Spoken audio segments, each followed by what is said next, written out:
موت آنی ہے، ہم سب نے مرنا ہے، موت کا پیالہ پینا ہے۔ آپ کبھی اس بات کا تصور کیا کریں نا کہ میری روح نکل رہی ہے،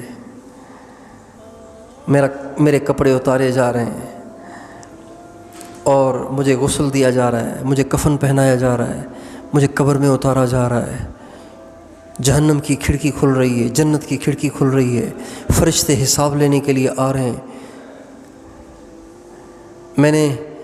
مجھے کسی نے کہا کہ جی مجھ سے گناہ بہت ہوتے ہیں،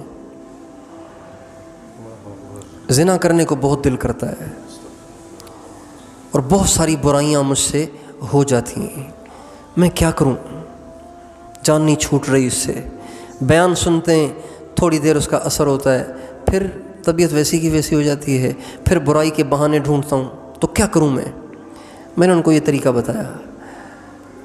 میں نے کہا ہمارے نبی کا ارشاد ہے، اکثروا ذکر ہاضم اللذات، خواہشات کو توڑنے والی چیز کو خوب یاد کرو، اور وہ موت ہے۔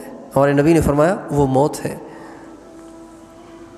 چنانچہ جب ان کو یہ عمل بتایا تو 2 یا 3 دن کے بعد انہوں نے بتایا کہ اللہ کا شکر ہے، وہ ساری کیفیت اللہ نے ختم کر دی۔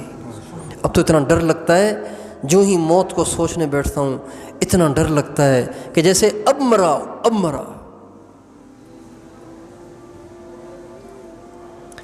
میرے دوستو، جب کوئی قریبی رشتہ دار مر جاتا ہے نا تو انسان کو موت بڑی یاد رہتی ہے۔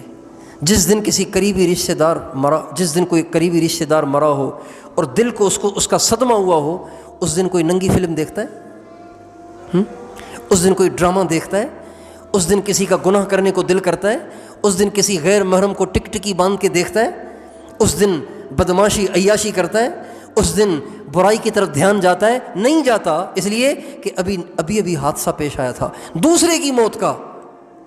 اپنی موت کو ہم اگر یاد کر لیا کریں تو دل ہمارا کتنا پاک صاف ہو جائے۔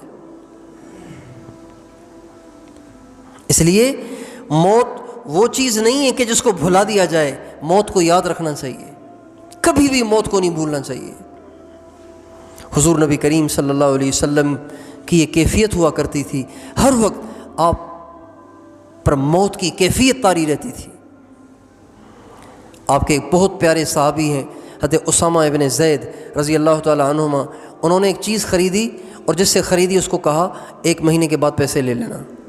آپ علیہ السلام کو پتہ چل گیا کہ اسامہ 1 مہینے کی ادھار پر چیز خرید کے لایا ہے۔ آپ علیہ السلام نے صحابہ کے سامنے بھرے مجمع میں فرمایا، لوگو ان اسامۃ لطویل الامل، اسامہ کی امیدیں تو بہت لمبی ہو گئی ہیں، 1 مہینے تک اس کو جیتے رہنے کا یقین ہے، حالانکہ میں اللہ کا محبوب ہوں، مجھے اتنا بھروسہ نہیں ہے کہ 1 قدم اٹھاتا ہوں اس کو زمین پہ رکھ سکوں گا یا کہ نہیں، لقمہ منہ میں ڈالتا ہوں پتہ نہیں اس کو چبا کے نگل بھی سکوں گا کہ نہیں۔ ہم کتنے موت سے غافل ہیں، کتنے قیامت سے غافل ہیں، کتنے جہنم سے غافل ہیں، کتنے جنت سے غافل ہیں۔